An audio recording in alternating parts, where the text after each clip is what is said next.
about that? How about that? Well, thank you guys. Thank you guys. Welcome to Starrcast VI. We are winding down here on the main stage. Who had fun at Starrcast? This has been so much fun. It's just been a real absolute honor to be back here at the Hyatt Regency Schaumburg. This is the spiritual home of All In and Starrcast. It's hard to believe we did this like 5 years ago. Who was at that first All In way back in the day? Man, what a show that was. I mean, Rey Mysterio was on that show, and it was really like the proof of concept for AEW. But how about Cody Rhodes winning the NWA title that day? It's amazing to think how much wrestling has changed and really how much it's stayed the same. And a lot of that is in large part because of our guest today, the voice of professional wrestling. Ladies and gentlemen, the Hall of Famer, your friend and mine, good old JR. Jim Ross is here, boys and girls.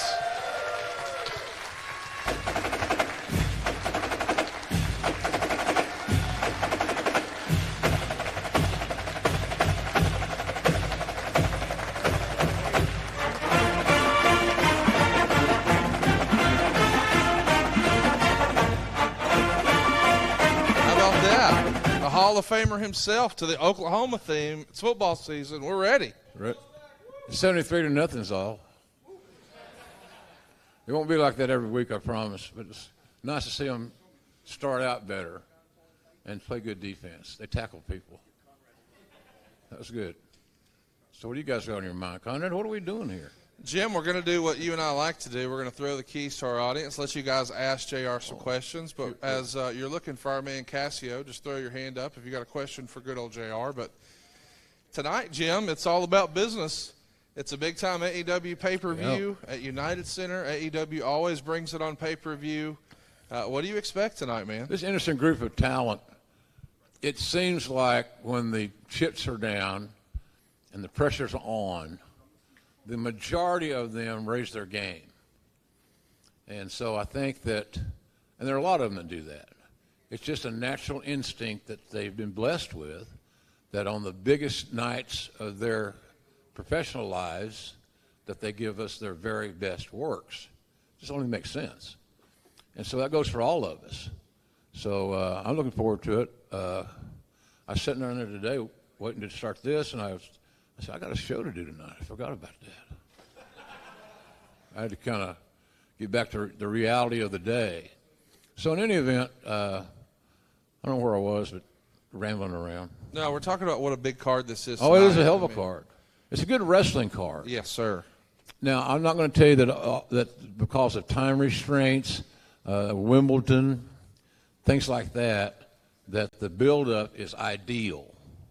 It's hard doing weekly television these days to do build-ups that are legible and tangible.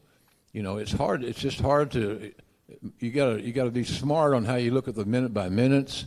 A lot of things dictate what's going to get on TV and what's not going to make a return to television right now type thing. So it's an interesting time that we live in. I'm glad to be a part of it. And I think tonight will be a sleeper show. I don't think the expectations of this show are exaggerated. I think it'll be a good show. I have to believe that, and I do believe that. So I don't even know what matches I'm calling. Have no idea. Didn't know what I was calling in Wimbledon until I got to the arena.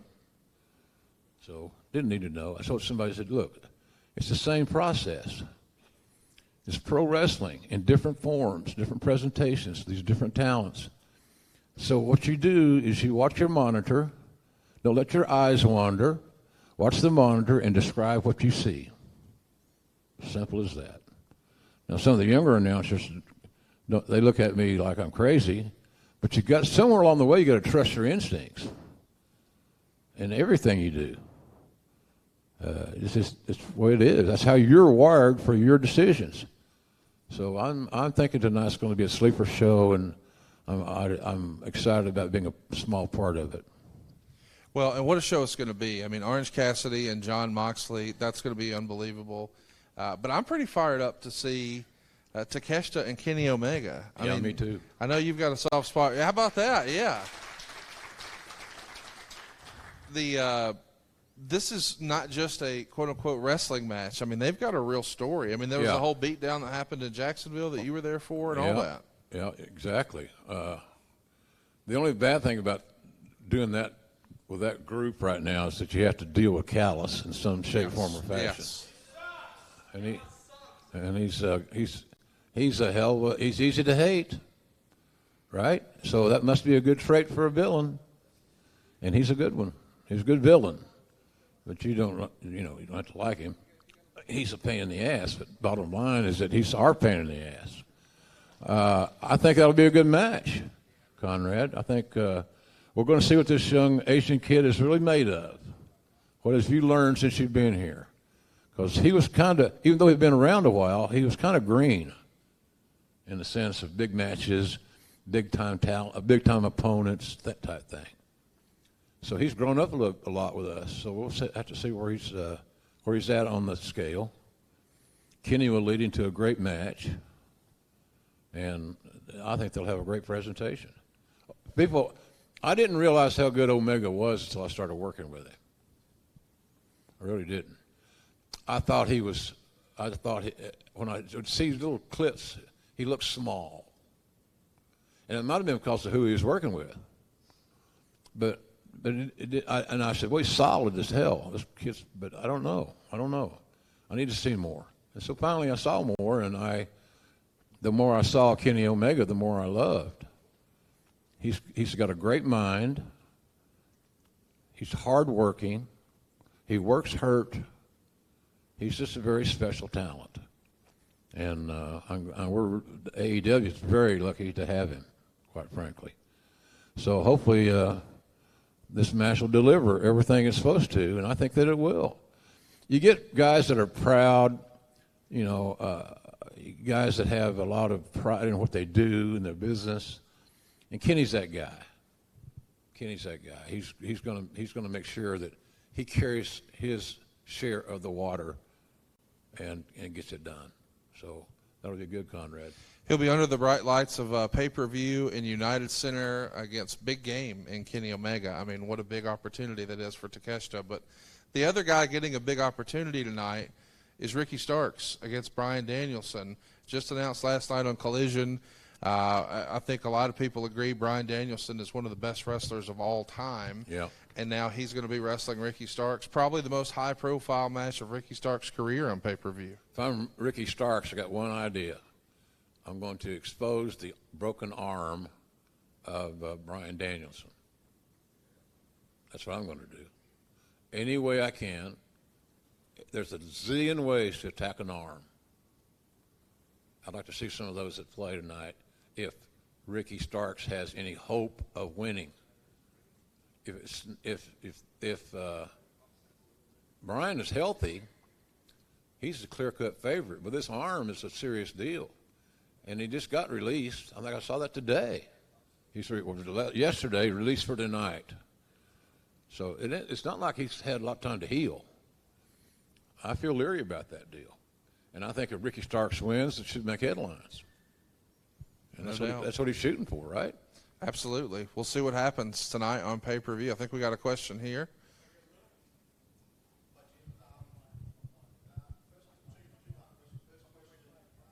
What do you think how AEW have done the cross-promotion with brands like New Japan Pro Wrestling and previously Impact? Do you think that's really good for the industry? And the second part, and Conrad, this is really important, have you ever been to Australia? Because we really do want to get you down under at some point, because you are a legend that would resonate to everybody. Okay, here's the deal. Part of that audio was horrible, and I didn't understand the first part of the first question. So what I would suggest you do is regrouping here and start over with your two questions, and I'll be happy to answer them. I don't even know what they were. Cool. How's that sound? Is that good? Yeah, that's better. Thank you. Do you enjoy the crossover that AEW have done with brands like New Japan and Impact Wrestling in the past? But do you think that's really good for the industry? That's question number one. You get it? Yeah, so do you think the cross-promotion that AEW has done with, like, Impact and New Japan, is that good for the industry? Oh, yeah, I think so. Anything that we can all do together to help the business grow is a good thing. No reason why it would be a bad thing. So the relationship with New Japan, I think, is fabulous because you get Okada dates occasionally. And we talked about Bryan Danielson being the best in the world. There could be an argument on one side of the fence or the one side of the world that Okada's the best in the world. And in any event, you get a great player and somebody that people believe in, they're curious about. So no, I think it's a good thing, and I hope we do more of it. Cool. And sorry, Conrad. Yeah, I would love to go to Australia. He's interpreting for me. Yeah, I would absolutely love to go to Australia. Fantastic. We'd love to have you. Second part, is there anybody in the who has commentated on wrestling that you haven't sat next to in a commentary booth that you would have liked to, past or present? That I have not worked with? Yeah, that you haven't worked with. I must be bad to work with because I worked with a whole lot of people. I'm challenging off camera, they say. Well, I'm telling you, I'm trying to think, I've done Cornette and Heyman. Mike Tenay? Who? Did you ever work with Mike today? No. I don't think I ever did work with Mike. Mike, that's a good idea. I would do that in a heartbeat. Mike's very bright. He's a lot smarter than I am, so I'd have to play my dumb Okie routine. But Mike's a very good broadcaster and certainly learned. He had great product knowledge. And I always respected Mike for a lot of things. We were good friends. And just don't keep in touch with him as much as we should. And someday we're going to look back and say, I should have called him. We could say that about a lot of guys. JR, is there anybody in traditional sports you wish you could have called something with, whether it was basketball, baseball, football, boxing, whatever? Well, yeah, Keith Jackson. Yeah. Keith Jackson would have been an idea because he was my role model as a broadcaster. He was smooth and he wasn't try to be too cute. The deal is, and it's kind of like anything in life, just be yourself. And if you don't have the confidence to be yourself, find the confidence, build the confidence. But unless you have confidence in yourself, you're never going to live the fullest life that you can, the happiest life that you can. You're missing a piece. So I think Keith Jackson would have been good. I liked a lot of those old timers. There was what was that guy's name? God damn it. He had Bell's palsy. Ray Scott. He was an old broadcaster like in Green Bay and Detroit and that area. But he's a network guy. Chris Schenkel. I got to loving Chris Schenkel doing bowling. Any sport on television I watched, and I listened to every broadcaster no matter what they were doing. Bowling was one of them. So, and I learned timing and pace, when to lay out from Chris Schenkel doing bowling. Because when you let the ball let your hand, you're going to lay out and hear the roll of the ball and all that. It's just good stuff. Okay. Let's do another one here. So first of all, thank you both for all you do, both legends here. I have a question for both of you. So this is regarding a little bit wrestling history. Jim, you called a number of Ric Flair, Ricky Steamboat matches. There is kind of they've wrestled a number of other times other than the trilogy. One of them is one that got 6 stars. There's video footage of it online. I didn't know if either of you have seen that, and any comments on that 6-star match that's out there. I don't think I've ever seen it, Conrad. You? No, I haven't seen it. I've heard about it, and Rick has said that he thought their best stuff was in the 70s when there weren't cameras present. But I haven't seen this 6-star match. But I do know they had another fabulous one 5 years later in 1994 at Spring Stampede that almost gets forgotten about. And that was here in Chicago as well. So, yeah, I mean, I don't think I can get enough of Steamboat Flair stuff. I could. Right? No, me neither. I think it's the greatest. I love and of course it's on my mind, and he's on my mind. That I Quit match that Gordon Solie and I broadcast on a Clash was really special. But those 3 matches with Flair and Steamboat in '89 were as good as I've ever seen. As good as I've ever broadcast. They were perfect. And I can't remember who I told, it might have been Nate or Ricky, I'm not sure. After the first one, I said, it was too perfect. It looked like you guys rehearsed this match 100 times. And they laughed because they said, well, we have in the Carolinas in the 70s.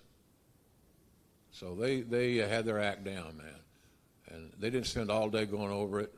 You know, the rest of us today will spend hours seemingly to go over a 5-minute match, which I find to be one of the most ridiculous things I've ever witnessed.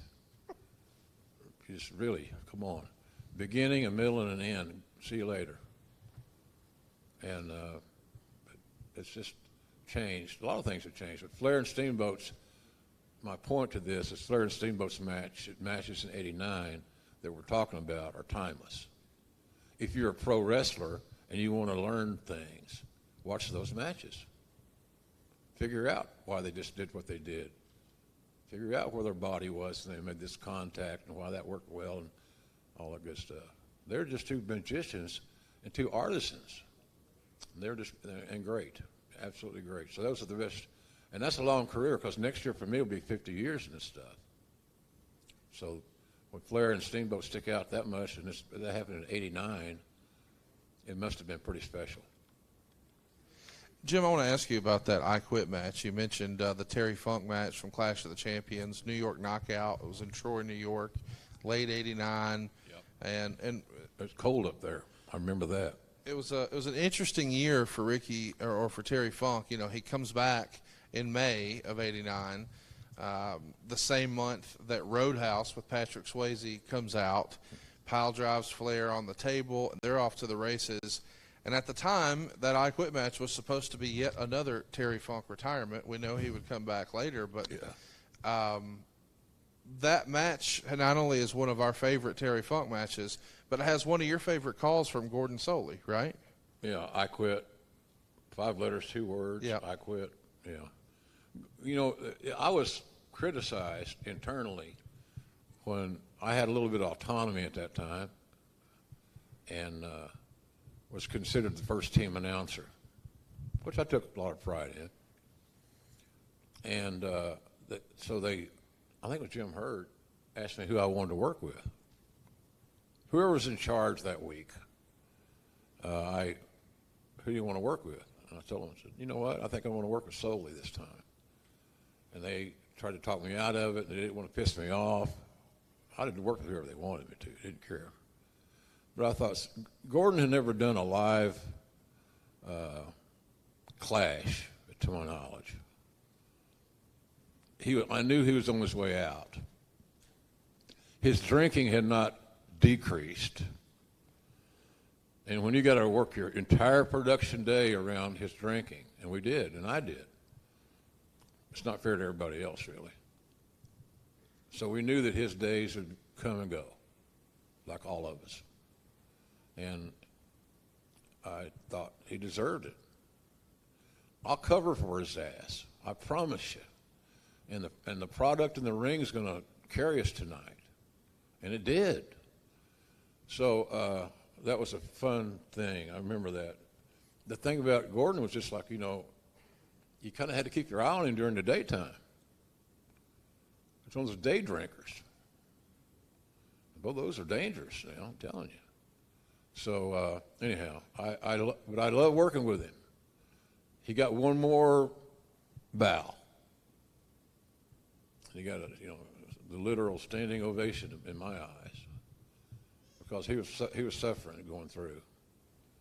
You know, it's terrible to be an alcoholic and do anything within your power to taste the liquor. I did a show with Gordon in Birmingham, Alabama.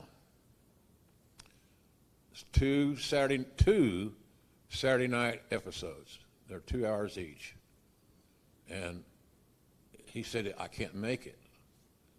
So I sent a kid. I knew why he couldn't make it. He needed liquor. And I needed a partner. And he was all I had that night. So I sent a runner. He got a big old igloo cooler. I told him what to put in it. Mostly some orange juice and a whole lot of vodka. at least a fifth, maybe more. And I set that out on the announce area near the table, and that's what Gordon and I are. Well, I sipped on some of it too. I'm not going to say I was a choir boy, but Gordon knew that anytime he thought he needed a drink, it was available to him. He relaxed. He's good. Everything worked fine, and he had some classic Gordon lines I couldn't do because they were him. So he was just really special, and I'm glad I got to do those shows. And I'm glad that we came through with, I don't want to brag about it, but pretty much flying colors on the main event of that. Hell yeah, absolutely. So, but Terry and Rick were they're just not guys like that anymore. Punk went through he lived in a whole different generation, a generation of pro wrestling that, he's talked to by his father, who's one of the most well-respected guys in the entire business. As far as being a power broker and influence with the promoters and all that stuff, Dory Sr. was a big-time player. But he made those kids earn it because look at how they worked. I guess they were pretty good workers before he turned them loose. So I'm being facetious on that remark. They were great. They were just really great. And maybe naturals, who knows? Cassio's got us another one here. My name's John. I'm from Manchester, New Hampshire. Question for you, Jim. With the encyclopedia of great matches that you have called, is there one match that you didn't call that you wish you could have? I answer this question a lot of these kind of things. The match I've come down to, I've deduced, that's a word, right, Conrad? Yeah. That I have deduced is the night that Mick Foley won the title, somewhere in Hartford or somewhere up east, Providence. Worcester, Massachusetts. Worcester. Yeah. And I was on the sideline on the IR with my facial paralysis, and I didn't get to call it. And that was just bad timing and bad break, because I'd worked hard to get Mick hired first of all, and so that was kind of a personal celebration. That idea I suggested worked. He's going to out-deliver everything that we thought he might. He's just not a big fat blob. He's a skilled professional, and one of the reasons you hire guys like Mick Foley is you want to bring that positive influence into your locker room. Pro wrestlers need role models as bad as any group of guys or gals I've ever been around. They need positive role models that understand what saving money means, paying your taxes means, all that ugly shit you don't want to talk about. But if you don't do it, you're going to be found out and you're going to be in trouble. Plus, you got to bear the burden of that thing. So, anyway, it was. I wander around, Conrad, on this thing. There's a lot of things I'd like to talk about, but nonetheless, let's get some more questions. Let's do it. Far right. Hey, guys. JR, love the podcast. I think I've heard every episode. Really love the MidSouth episodes. Has there been a discussion about taking a deeper dive, maybe having Bill Watts as a guest, doing like a multi-part series, really getting into the MidSouth territory? Conrad can answer that. Some of that's already been done. Yeah, we've been working on some things, including a big fish. So stay tuned. There'll be more of that. Old school nostalgia. We're not ignoring content. Mid-South by any stretch. No, not at all. So, not at all. And Conrad knows I'm a big proponent of that company because I really got my start there. So, and I'm grateful for that. So if I can help tell their story, then I'd be honored to do something like that. Because I believe in that territory. That territory had a lot of really, really good traits and a lot of really, really bad ones. So and you can talk about each of those topics endlessly, seemingly, and the talents that Watts developed, and where they went on later on, as they continued to graduate. Historic. Millions of dollars earned collectively by these individuals that passed through Mid-South. So Cowboy had a touch. He had the touch. And he tried to, you can't really teach it like a class, You can just be yourself and make sure that whoever's riding with you, some young kid, fat kid from Oklahoma, same as Bill, that he's paying attention. Man, I got schooled by 2 or 3 wrestlers. So you're driving a cowboy around now. So they gave me a primer on how to act and how to conduct myself. And you have to become the world's greatest listener and file everything he says away, because he ain't shooting the shit just for his health. He was used to being the alpha male. He's used to talking when he wanted to talk. So you'd be better off just listening and filing it away. And if you got questions, one of my old Danny Hodge or Skandar Akbar, one of those dudes, they were my sounding board. I'd ask them the question. So you learn a lot by listening. Sometimes I think we overlook that in life. Yes, we do. One of my favorite commentary teams of all time is you and Bob Caudle. You guys brought such a legitimacy to the sport. Can you share some thoughts on him? You know, ironically, Bob called me. I had a lot of friends call me during the hurricane down in Florida. I wasn't there for it. I got the hell out of there. I don't have no problem looking at the weather on the 8s. So anyway, I stayed up on that. But Bob called me and I missed the call. So I owe him a call. But I know he was calling to find out about if I was okay from the weather. He's 90-something. He's my friend. Friends for life. And I'll tell you something, pro wrestling, in general, since I got in 1974, you don't have that many close friends. And if you look around this room right now and you ask, maybe some of you guys are with one of your closest friends. If you are, good for you. A lot of us are here without that vacancy filled. So that just shows you the man that Bob Caudle is. Worried about my health, and he's in his mid-90s, early 90s. That's the kind of human being he is. I had a blast with him. And think about it from his position. I'm the new guy on the block. Crockett brings me in. Automatically, I take Bob Caudle's place as a lead announcer on a syndicated show. If I was Bob Caudle, I would be pissed off at that fat Okie. I would.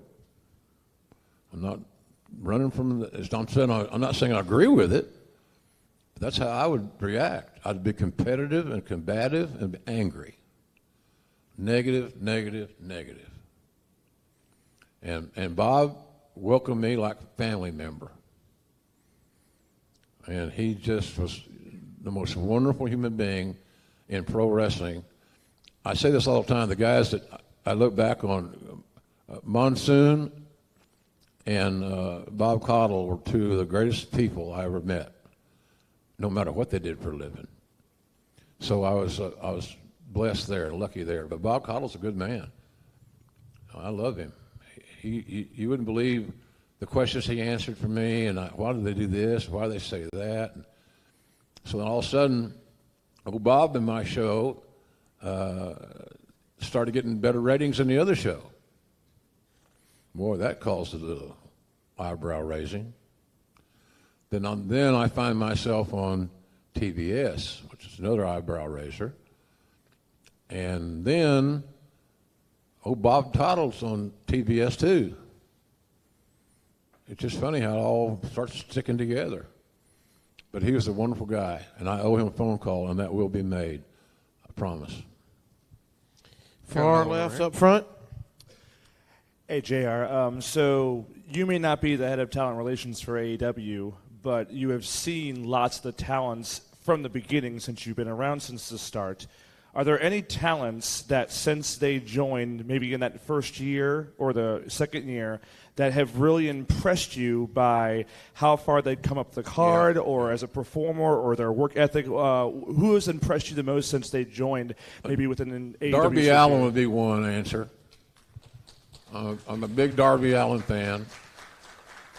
I think he's one of our very unique building blocks within AEW. He's unique in his body type. He's unique in his skill set. He's unique in his philosophy. I just love the kid. There's a lot of people that have kind of started making their mark. You know, I don't think John Moxley's are, you know, people talk about the blood. I'm not going to get into the blood deal. Yay, nay, or indifferent. You either like it or you don't like it. I can't convince you yay or nay, so it don't matter. So we ain't talking about the blood. He's a hell of a leader backstage. He's a strong, he's like a middle linebacker that's the captain of the defense type guy. So he's another one that keeps evolving and getting better, accepting more responsibilities and oftentimes that you guys will never see. But he's a cool dude, good man. Orange Cassidy won you over too. Absolutely. And his match, ironically, with Moxley tonight will be interesting. Yes. Because here's the thing. Orange knows as a professional wrestler that you have to adjust your style to the style of the individuals that you are dancing with on that particular night. So Orange knows that he's going to get the shit beat out of him tonight. And what would you think is going to be it's not going to be a scientific Briscoe Funk thing back in the day, Dory and Jack. So, no, you got to grit your teeth. And then you got to prove to everybody, I'm a tough guy. Don't judge a book by its cover. Thank God for that, or I'd never have a job. So, Orange is another one. Those are three right there that are, thanks, Conrad, for that, because he's one of my favorite guys on the roster. And he's wrestling another one of my favorite guys on the roster. So I'd love to call that match. I don't know if I will or not. I have no idea. But nonetheless, I don't call it. I'll be watching it. So we've done the company has done a nice job of allowing talents to grow, spread their wings a little bit. Some may have spread their wings too far. Bring her back and let's, So I applaud AEW for that. You know, it's not really an official developmental program, but it kind of sort of is in a loose configuration. And apparently that loose configuration of allowing the talents the freedom to create within their own character is a winner. Far left. JR, I want to ask you about, obviously, last week, Wembley Stadium, high expectations coming out, biggest show ever. Obviously, all the outside of the ring stuff that everyone amplifies everything. You mentioned backs to the wall. This could be a sleeper show. They have something to prove. Talk about that level of motivation, that feeling in a wrestling locker room, because you've been there before with big companies going back and forth. And how is that applied? Who's saying that? Who's giving that to the younger talent? What are those conversations like? Well, they don't involve me, so I don't know. Everybody manages in their own way, their own style. It's like coaching. I always compared my job to that being of a coach in the WWE days. So I'm just not coaching anymore. And I'm not complaining about that, quite frankly. At 71, I don't need to have a lot more responsibility. I really don't. It's up to these younger guys to take up the slack, do their thing. And I think, by and large, they are. This company's growing like crazy. It's almost like that. That commercial on TV where they talk about we've got a big yard, but we've got angry weeds. You guys know that commercial? Progressive, I think it may be. I'm not sure. But the weeds have a personality, and they're angry. And I think that there's something to be said about pro wrestling in that little commercial. You'll see it again. I think it's anybody else? Am I just crazy? Did I just imagine that commercial? I know it plays all the time. We're hearing it's Progressive. You're right. It's an insurance commercial. Progressive. Oh, okay. We got another one right here. Hi, Jim. Thank you so much again for coming here today. And I think you mentioned like your time in talent relations, but obviously one of those guys under your tutelage was The Rock, Dwayne Johnson. Yeah. And when you first laid eyes on him, would you have ever foreseen that he would marry him? Laid eyes. No, yeah, go ahead. I'm sorry. That's really good. Too easy. Would you have ever foreseen that he would become like the biggest thing on planet Anybody Earth? says that shit is lying. Well, I knew he was going to be big when I first laid eyes on him. First 30 seconds I had to read on that kid. Yeah, bullshit. You got to get to know people to some degree. And if you're a real good recruiter, you know, I got to know Rock's mom. I met Rock's grandmother. I met his, you know, his dad was a territory guy in different places I was in. So I kind of had a feel for the human. And I don't think sometimes we don't have a feel for the humans enough when we sign them. Sometimes size becomes a big issue, and it shouldn't be, but it is. And it always will be, because a big athletic man will outdraw a small athletic man more often than not. Sorry to break the news.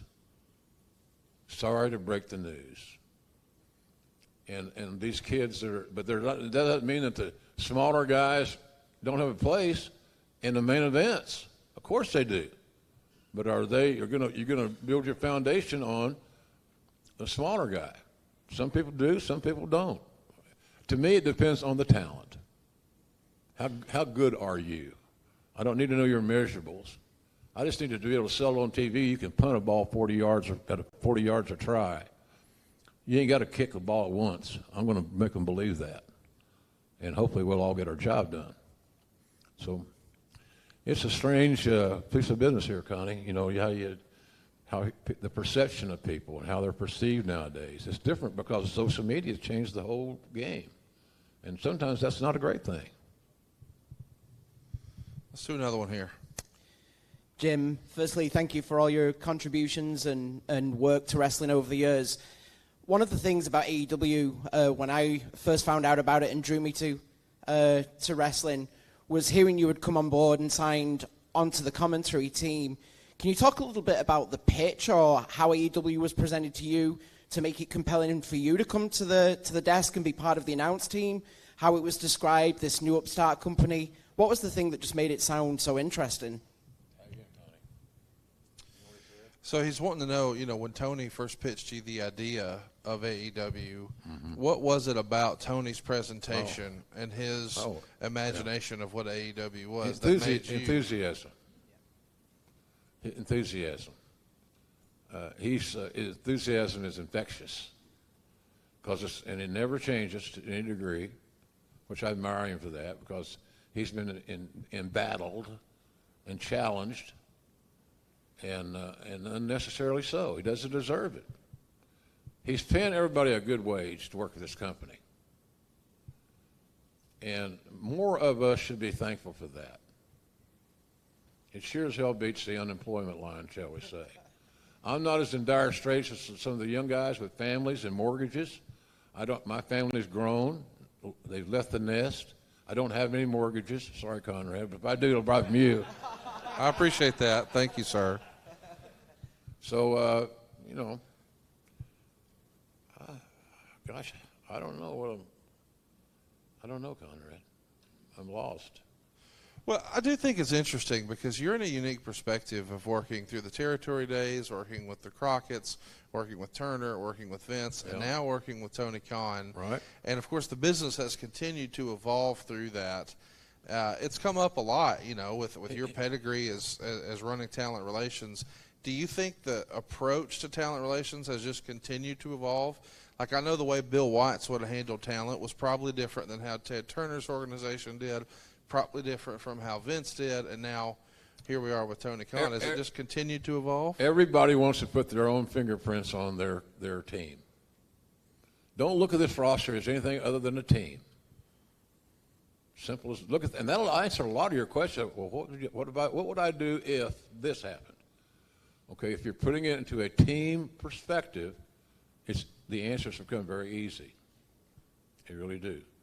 You know, I had a philosophy, and I've said it many times, that if I can't solve your problem, after doing all I can to solve it between the two of us, if I can't solve your problem, the only option I have is to eliminate it. And I ain't leaving. So there you go. That's the reality of it. Your ass is out of a fucking job. Figure out how to pay that big mortgage. Figure out how to pay your girlfriend's boob job. All those things have happened under my watch. So that's how it works. You deal with people based on how they're going to present to you, and you try to figure out their problem very quickly and solve it. Don't overthink it. Solve it. And guess what? Sometimes that means giving a star bad news. Have the testicles to make that presentation. Because you got to treat everybody. You got to have some. Hey, you don't treat everybody alike. If you do, you're a fool. Oh, you got to treat everybody alike. That's what we do here. Everybody's equal. Bullshit. They're not equal, man. They're not getting close to being equal. But you got to. That's the word. That's the politically correct term you use to make the office happy. We treat them all the same. Right. First off, I appreciate both of you, and it's an honor to be here with you today, Mr. Ross. Thank you. Clash of the Champions 10 is something that sticks out to me as a kid, kind of made me a lifelong fan. In Corpus Christi, you and Cornette on the call. Sting gets kicked out of the Horseman, gets hurt at the end of the show. Any memories from that event or any memories of having to call an audible with Sting getting hurt? Well, we're calling a lot of audibles. That's a case where there are too many cooks in the kitchen and not one, the chef was not declared. So it was a cluster. My most significant memory was the bump that Cactus took off the apron to the concrete floor that was uncovered with Mil Mascaras, who hasn't left his feet yet. And that after the show, I rejoiced in the fact of learning that Whataburger was open 24 hours a day. I got me two of those great-ass big old burgers, sipped in my room, got my underwear, living life. Doing wrestling and eating Whataburgers. What more could you want, for God's sake? What a great line. Hey, JR, back up front again. I'm so happy to see you today. We saw you 4 years ago, got to meet you, and it's just, it always warms my heart to get to be in your presence. When you guys are talking about the evolution of wrestling, good, bad, in between, I'm wondering, what do you feel like is some of the stuff that maybe you wish pro wrestling would get back into process-wise, and what are some things that you feel like are awesome that we've evolved to whatever it is? I think the business would be better if people would take fewer calculated risks. In other words, big high spots. Because what the high spots do is they equate to too many false finishes. Well, how can you have too many false finishes? Because you dilute them. They mean less. If you're diluting finishes, how smart are we? It's illogical. Totally illogical. So I think that the talents try to put, like maybe 4 pounds of shit in a 2-pound bag. Hey, lighten up, Francis. It's just not there. It's not healthy for you. So anyway, you got to do too much. Things then, these great big beautiful moves that are beautiful and athletic and risky, exciting, they become diluted. And they don't mean as much. So I think that's where I would say is what would help a lot is eliminate so many bullshit false finishes and have and continue to work to an end. If you start out working on somebody's back with something as simplistic as an Irish whip or a body slam, then that might be your theme for the night. And if you're smart, then you figure out different ways to assault and expose and attack the back. And all everything starts tying together. This goes to this. Okay, that connects to that. Yeah, that connects to this. So that's one thing. I didn't hit the second part of your question I missed. What was that? Some of the things that you think are great that we've evolved. Oh, women's wrestling is great. Yes. That's been a big. When I got in the wrestling business, again, as I said in '74, it was horrible. The women, not the business in general, but how they treated women was horrible, without a doubt. making and dressing literally janitor's closets with mop buckets, and they didn't have a bathroom. Just bullshit, no place to shower. Horrible treatment.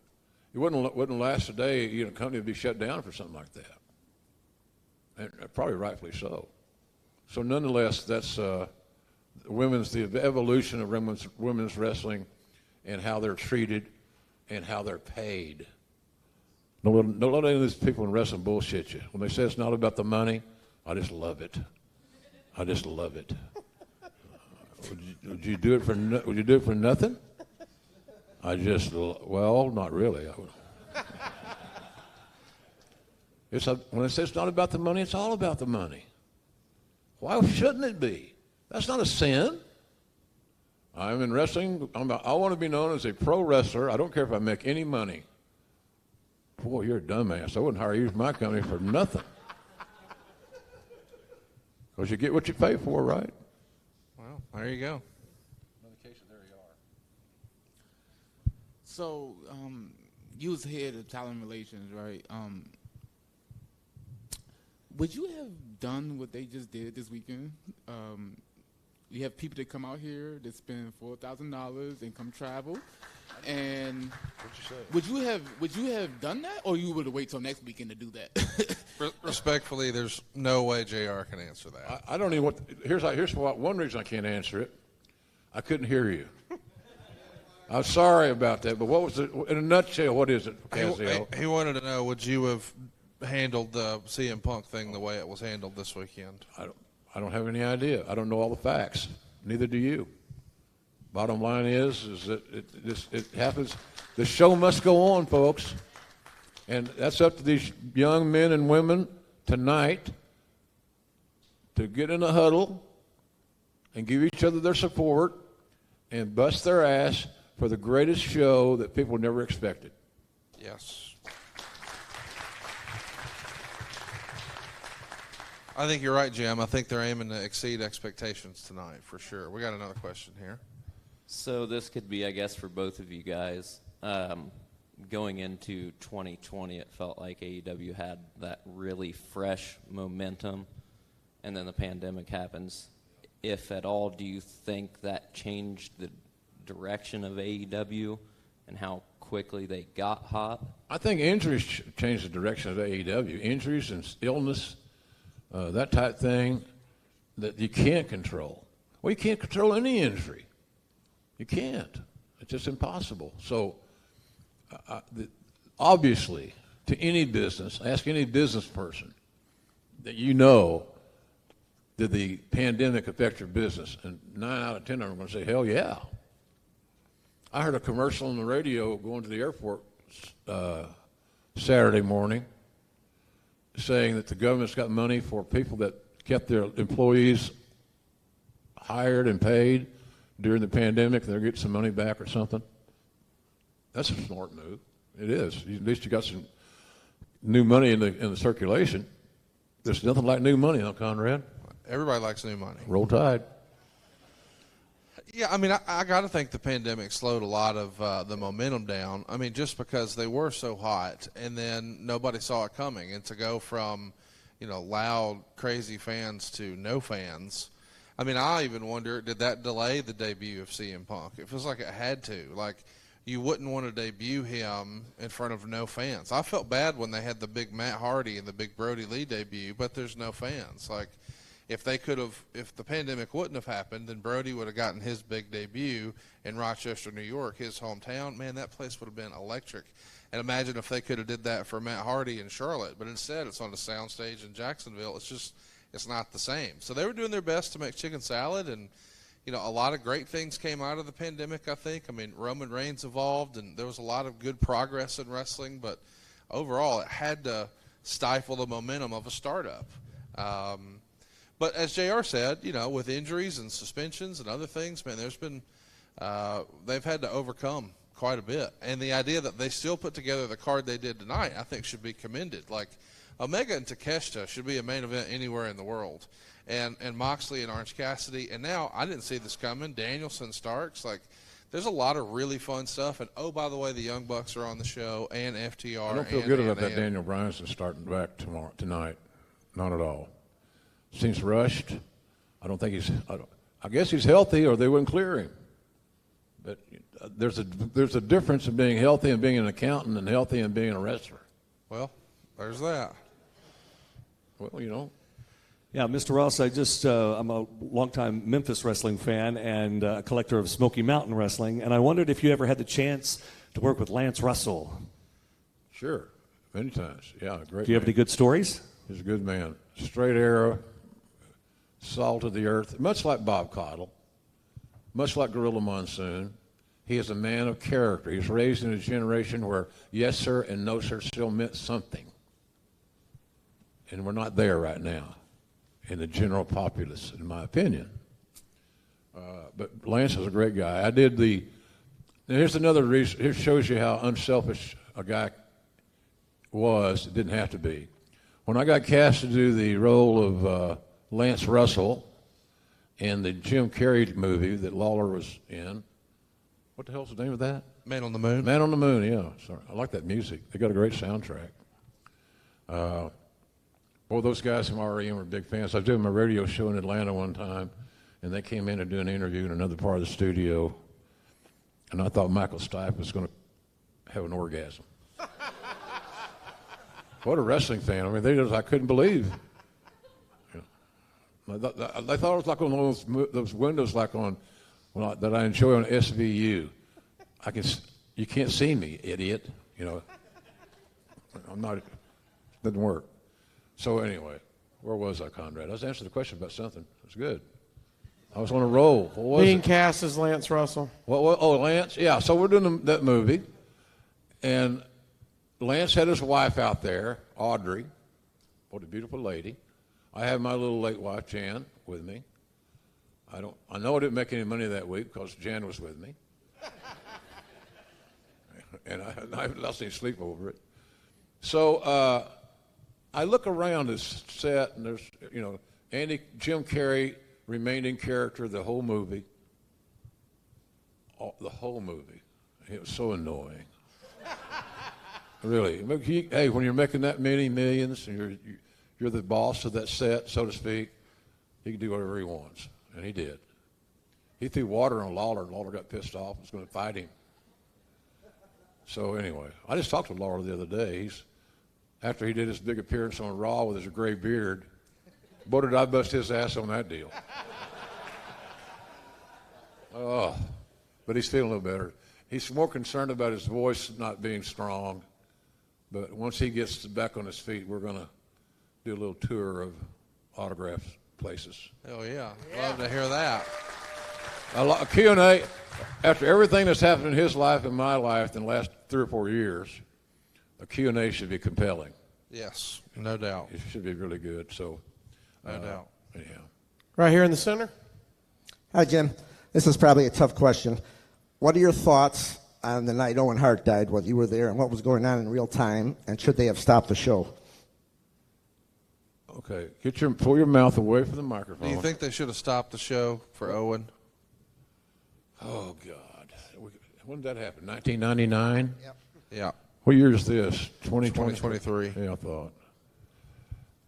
I don't know there's a right answer. You're either going to feel strongly one way or strongly for the other. The emotional strength is on stopping the show. If they'd have stopped the show, I'd have had no issue with it whatsoever. You never hear a negative word from me. But I didn't have to make that decision. I don't know. I think we were at such a loss of what just happened and couldn't put our arms around it that it's almost like, you say, well, what do we do now? Well, we got a show formatted. Everybody knows their role. I guess we just proceed. But there's no right answer. And if you're in that position where you got to help make a decision, I wasn't asked. And thank God, I'm glad I wasn't asked. It didn't bother me to be out of that loop. So I don't know, man. I don't know. It's just a personal preference. I don't know what any of us would have done when it's actually nut-cutting time.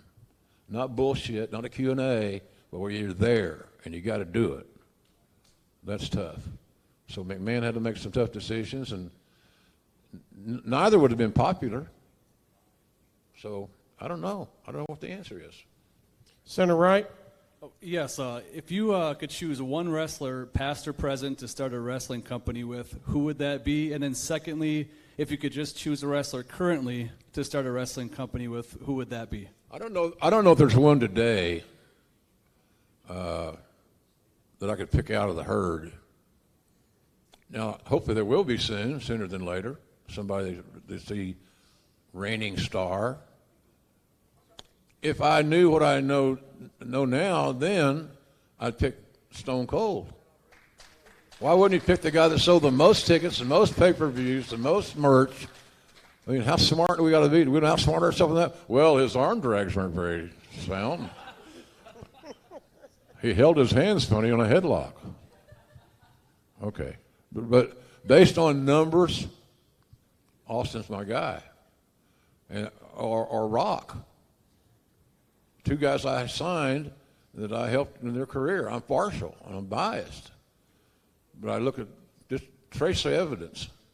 Do a forensic study of Rock and Austin and tell me you'd make another decision different because they don't do Hurricane Ranas. Center left. We were in a session earlier with Toshiaki Kawada, and he said there was no one else ever like Dr. Death Steve Williams. No. Obviously, you were very close with Doc. Is there anybody that you could potentially compare him to in history? Oh, amateur wrestling-wise? The thing about Doc it's like Lesnar. He has size. He has natural size. You know, Lesnar's size is not manufactured. I know you may roll your eyes on that. His dad's a monster. And Brock, you know, I helped Jerry Briscoe and I recruited him, so got him signed. Got him some money in his bank account, which works wonders for getting a contract signed, and sent him to Louisville to become the foreman of the ring crew. Little do we know, right? But some amateur. Is there? They tell me that kid. I'm seeing his look. He's working with the Gunther. Whoever the what's his name? Chad Gable. Yeah, I'm sorry. I'm not doing no disrespect meant, just old age. He's supposed to be a pretty tough kid. But I don't know. You know, there's the Dr. Death, he was a 4-time All-American. They don't give that shit away. I mean, he wasn't an All-American, got a belt in Kansas City, and then he got a belt in Amarillo, you know. He was the guy. And he was big. You know, I don't know how he made weight at OU. I think there was some cheating going on. But he was a monster. He was a monster. And there was a lot of guys in that era that spent most of their time. Gary Albright was a very underrated guy. Big, strong, mean, nasty. But he was he was another guy that could have had that reputation and reign, but he spent most of his time. When he came home, he came home. And when he went to wrestle, he went to Japan. So, and that's a different strokes for different folks, obviously. On your right? Yeah, JR, I was just curious what your thoughts were on Michael Cole as an announcer. I feel like the last couple of years he's doing very well. He's loosened up a lot, and they've taken the leash off of him a little bit. That'll help. I find him much more enjoyable now. That helps. It's amazing what happens when you get a collar off from tightly being placed around your throat. Vince was very intimidating on the headsets, as you've heard all those stories. He's loud, cursing, just tough as hell. But he never would do that to Lawler. He'd rarely do it with both our mics open, our headphone sets open, because he didn't want to upset Jerry. God damn it, JR, you got to talk to Lawler. He's off tonight. Come on. God damn it, get after it. What the fuck? What do they think I'm Paul Winchell? I'm a puppet? So the Lawler say, how was your night? I said, oh, fuck you. Down front. Hey, JR. For someone looking to get into the wrestling Don't business. do it. The no benefits, retirement plans. What are you thinking? Do this. Come to these things and do their weekend warrior stuff. But man, really, it's an unsteady business for if you're not married and you don't have any debt and all the variables are there. It's not a bad dream to chase. The chances of winning the race are slim and none, and you knew just left town. Slim. So I wouldn't be. I'm not encouraged by it. But it doesn't mean you can't be involved in it. You know, there's a lot of projects you can do that. But if you're looking for something where you're going to earn your money off a ticket sales of an event, good luck. I hope you make it. I really do. But I don't have a lot of faith in it, to be honest with you, the way it's structured right now. Appreciate it. Thank you. We'll do one more. Just being honest, kiddo. That's all. Last one here, Cassio. Look at him. I ran. Got a cramp. Hey, everybody. So, was there any talents or current talent that really hasn't gotten much exposure, you know, limited matches, where you're like, man, if that guy just got 20 minutes to show out or give him a mic and actually let him talk, that guy could be the guy? Has there been someone where you're just like, I don't know why he didn't get the opportunity or why isn't he currently getting the Are opportunity? you talking about off today's rosters? Either today or someone you just really liked that never got the chance. Well, if I saw Ryback more often, I'd be happy. Or, excuse me, not Ryback. I make that mistake. Wardlow. So Wardlow. Well, look, they're two large Caucasian men. Wardlow is one of my favorites. And I only wish the best for him. I think he's got an unlimited upside. And I think he may be the answer. Okay, you tell me what you can verifiably prove that you know this conclusive evidence that Wardlow is not the guy. You got to show me, because I don't think you're right.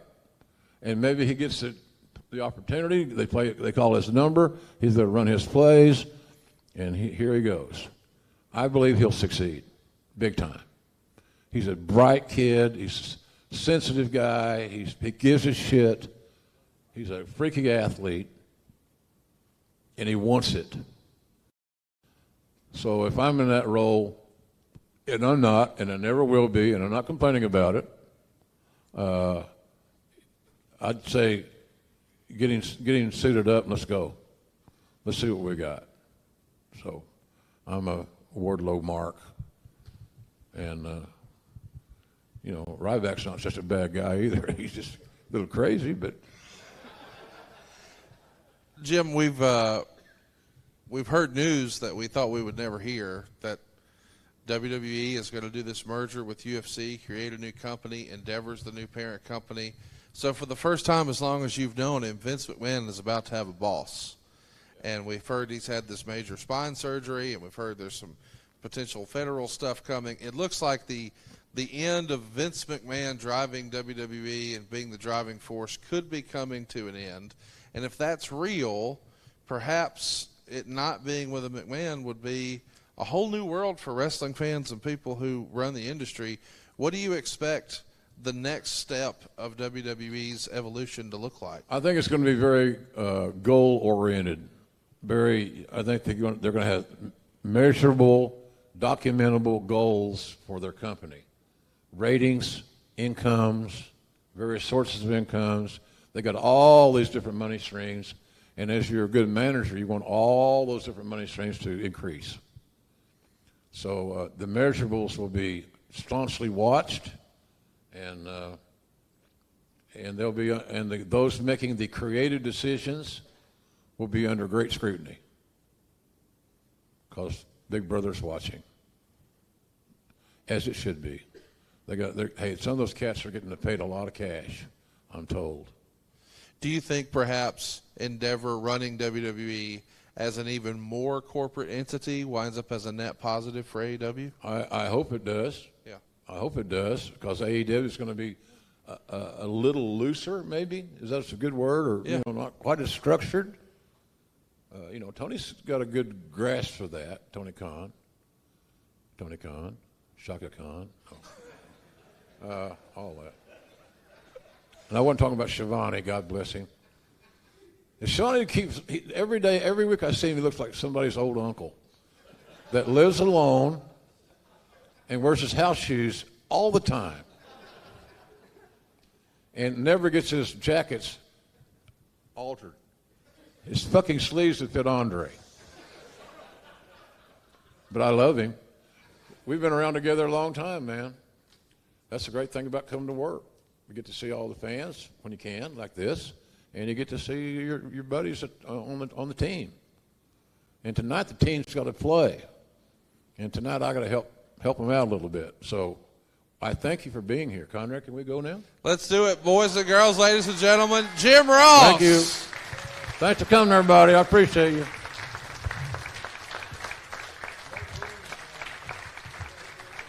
The more JR posters at these TVs, the better off we'll all be in securing my next gig, wherever it may be. That was bullshit.